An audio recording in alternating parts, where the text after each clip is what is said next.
الزبونه عيطت لي وقالت لي نحتاج ديري لي ميني كيك يكون سبيسيال ليله عرسي وبغيتو بذوق الشوكولا. وانا قمت بالواجب. السلام عليكم، ان شاء الله تكونوا كامل لاباس. اليوم جيت نبارطاجي معكم هذا الميني كيك خطوه بخطوه، راح تجربوها وتنجحوا فيها واكيد تدعيوا لي. هنا نبداو على بركه الله. اول حاجه نديروها هي الجينواز. عندي 6 بيضات بحراره المطبخ. فصلت الصفار على البياض. اول خطوه باش ينجح معكم الجينواز لازم البيض يكون بحراره المطبخ، والبول اللي تخلطوه فيه لازم يكون ناشف، ما فيهش قطره ماء، ومام الفوي تاع الباتور تكون ناشفه.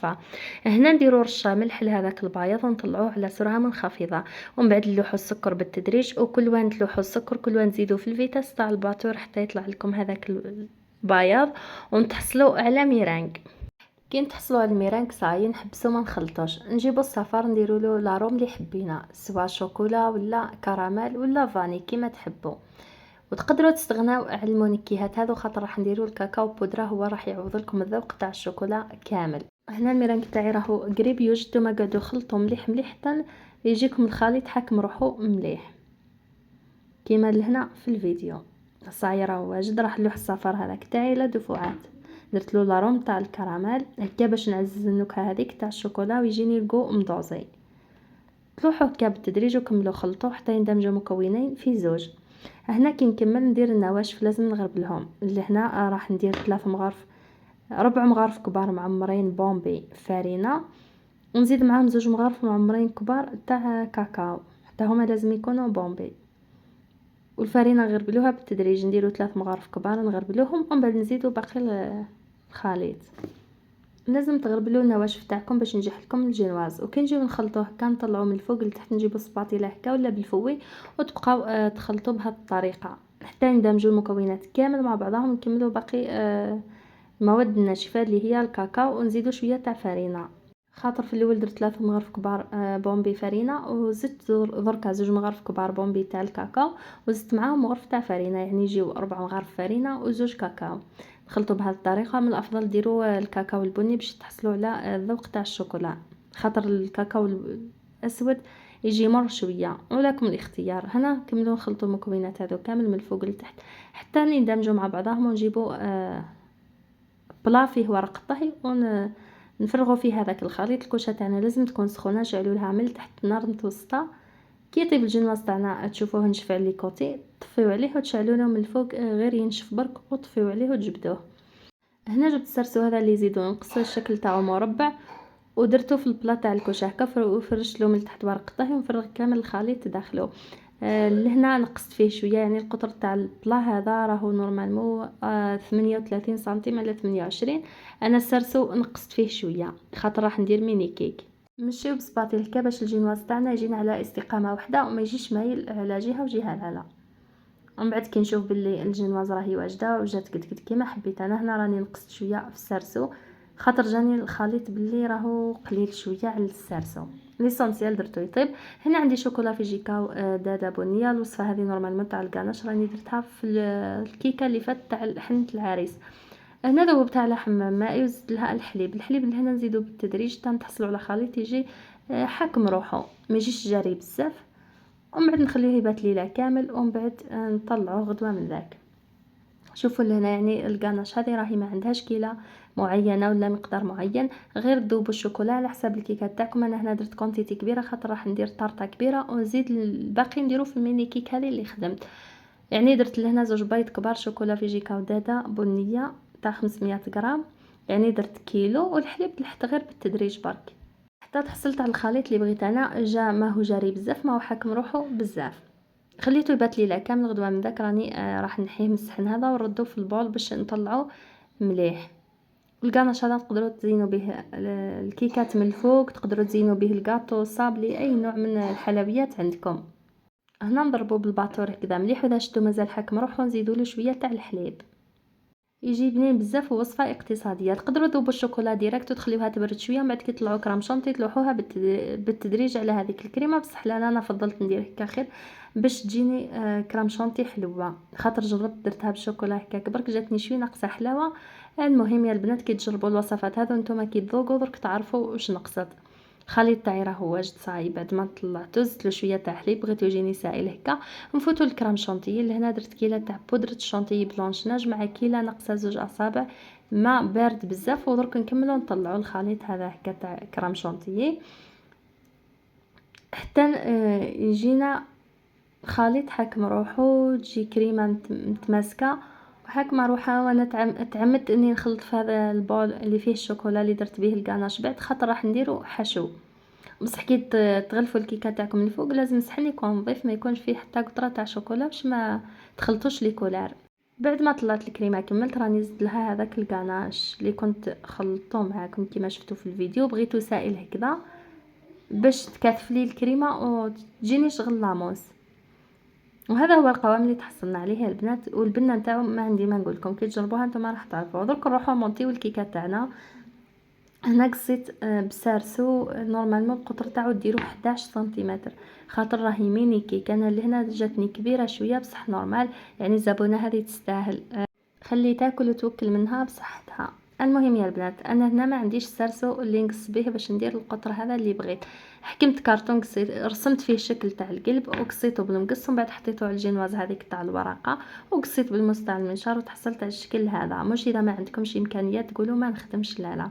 المهم رجعوا للوصفه تاعنا. هنا حطيت سارسو حطيت سوطرت تاع اللوح كيما راكم تشوفوا، حطيته على الصحن الدوار. جبت الجينواز درتها شربتها بشربات تكون بارده، ولا بغيتو تشربوها بكانديشوك ولا كيما تحبوا، ولا بالحليب ديروا فيه ممكن الكراميل. المهم درت لها كريم شونتيي هذيك اللي طلعتها معاكم وخلطتها بالكاناش، ودرت لهنا اللوز محمص وقصيته غير بالموس. واذا بغيتوا اللوز تاعكم ترحيوه لكم الاختيار. انا بغيت نخليه هكا باش يحسوا بالقرمشه اللي فيه. قصيت هذاك البنان كما تشوفوا، حاولت نحشيها مليح مليح. وراح نزيد شوكولا تارتيني وبتيلا، راح ندير خطوط كذا. انا ما عنديش كيس الحلواني كما قلت لكم في لي فيديو اللي فاتوا. الاكياس اللي عندي كامل ثقبتهم درت لهم يعني فتحه واسعه باش ندير فيها لادوي ونخدم بها. هنا راني شارجيتها بزاف بهذيك الشوكولا. نكمل ندير طبقه ثانيه تاع الجينواز. انا كما شفتوا الورقه هذيك اللي درت جاتني شوي ناقصه، كي عاد ما درتش الحساب قد تاع الجينواز، وليت قسمت النصوص اللي بقاو لي هكا ودرتهم لهنا. نحاول نعدلهم مليح مليح ولصقهم شويه تاع كريمه نزيدو نشربوهم. هنا شربات تاعي راني درت لها لاروم تاع الكراميل اختياري، ونشربها يعني نص نص، ما راحش نشربها بزاف تتشمخهم بعد قادر تذوب. ولا ديروا غير شويه برك خاطر الجينواز ديجا راهي خفيفه ما كان لا تشربوها بزاف.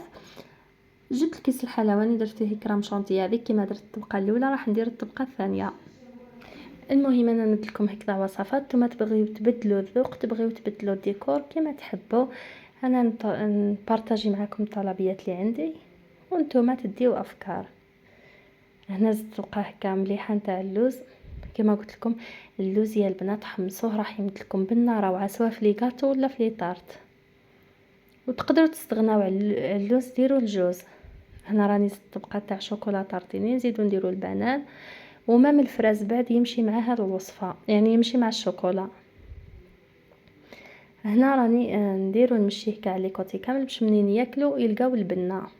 اللي تخدم لي كوموند نقولها غير ديري الكريمه هذه وديري الحشو هذا وتشوفي النتيجه تاع الخدمه نتاعك، واكيد يكون عليهم الطلب بزاف. شوفوا لهنا راني شربت الطبقه الاخرى وضغطت عليها شويه باش تلصق الكريمه مع الجينواز. لهنا راني نحي زواد هكا بالموس وراني نمشي في نفس الوقت هذيك الكريمه باش نحي الفتات هذاك تاع الجينواز. ومن بعد كي نغلفها ما يتخلطليش الفتات مع الجينواز وتبان باللي الكريمه تاعي مسخه فيها النقاط هذوك تاع الكاكاو. هنا كريم شونتي راني طلعتها نفس الكيله اللي طلعت بها على الاول، كيله بودره شونتي مع كيله ناقصه اسبوع ولا اسبوعين تاع الماء يكون بارد بزاف. هنا كي شفت الجينواز تاعي بلي راهو يتفتت هكا، حكمت جدد درت طبقه خفيفه تاع كريم شونتي. مشيت هكا بسباتيل كما راكم تشوفوا باش نحي الزوائد هذوك كامل تاع الفتات تاع الجينواز. من بعد كي نبداو الليسي ونغلف لاطار تاعي ما دير لي حتى ديرونجمون ولا حتى مشكل. هذه هي الطريقه سهله مهله. البنات اللي يقولوا مثلا الجينواز راهي تتخلط لي مع كريم شونتي كي الليسي، هذا هو المشكل. نحيوه بهذه الطريقه وانتم فريتوها. ومن الافضل كي ديروا الطبقه هذه الخفيفه ديروها في الكونجيلاتور على الاقل 5 دقائق برك، ولا في الفريجيدار لتحت حتى تبرد اذا عندكم الوقت، يعني ديروها في الفريجيدار لتحت خير. انا ما ننصحكمش ديروا الكيك تاعكم في الكونجيلاتور. ومن بعد جبدوها وديروا الطبقه هذه نتاع كريم شونتيي ديروها هكا بالكيس الحلواني، ومن الفوق هاكم تشوفوا كيفاه انا ندير غير بالسباتيل. واذا بغيتوا تكملوها بالكيس الحلواني نورمال. ونمشيوها هكذا بهذه الطريقه. الفيديو راه يوضح بزاف وراني ما نخبي عليكم حتى حاجه. ونسيت نقول لكم قبل ما ديروا كريم الشونتيي في الكيس الحلواني باش تبداو تغلفوا به الكيكه تاعكم، لازم تخلطوه بسباتيل مليح مليح باش من بعد ما يديرلكمش بروبليم هذاك تاع الفقاعات، ولا تجيكم الكيكه تاعكم تبان مثقوبه كما راكم تشوفوا في الفيديو. يعني لهنا راني راح نليسيها من بعد بالماء مغلي وكل شيء راح يتنحى هذاك الرغوه اللي دير، ويتنحى ثاني الحبيبات هذوك اللي فيها كل شيء راح يتنحى ويتغطى مع الماء المغلي. بصح ديما نقول لكم قبل ما تغلفوا بكريم شونتيي خلطوها مليح مليح. هنا صاير راني تحصلت على الشكل هذا. دركا جبت الماء مغلي كما شفتوا درتو فيه مقله من جهه، ونحط فيه هذاك سباطيل تاع الحديد نخليه يحكم شويه السخانه، نفضو من الماء هذاك ونبدا نمسح هكا الوجه تاع الكيكه. الكيكه هذه راح نديروها بورق الويفر، بصح لازم تليسيوها مليح وتكون الخدمه نتاعكم فينيه باش كي تحطوا بابي ويفر هذاك راح يزيد لكم لمسه واحده اخرى وتبان باللي خدمتكم نظيفه ومتقونه. هنا ثاني على كوطي راني نليسيها باي طريقه لازم تكون متحوفه. ونجيبوا ورق الويفر هذا، راني شريت الورقه ب 13 نورمالمون من عند لوازم الحلويات اللي في بوحمامه، وراهو غذائي يتكل نورمال. قيستو هكا في الطول تاع الطارطه تاعي، ومن بعد نجيب المقص ونقصو بهذه الطريقه. نقصو على حساب الطول تاع على حساب الارتفاع تاع لاطارت تاعكم، وتقصوه هكا قيس 1 سنتيم. هنا راني قصيتو شويه عريض نورمالمون تزيدو تنقصو فيه باش يكفيكم بعد هذاك الورق. نبداو نركبوه بالطريقه هذه، غير تلصقوه هكا برك. في الاول كي درتو جاني طويل شويه عاود نقصت بالمقص، عاود تزيدو قصيت عليه الورق اللي بقالي كامل باش يجيني على استقامه واحده. وكي تجيو تحكموا هكا بابي ويفر تاعكم باش تلصقوه، من الافضل ما تحكموش بالطريقه هذه. درك نعطيكم لكم كيفاه تحكموا باش تجيكم على استقامه واحده. وراهي الطرطه تاعكم ولا كي طول شويه من بعد راهو يشغل يولي طري والشكل تاعو يجيكم معوج. شوفوا لهنا باش ديروه على استقامه واحده، احكموا بيد اليمنى من التحت واليد اليسرى من الفوق، وضغطوا عليه شويه في الكيكه تاعكم باش يجيكم قد.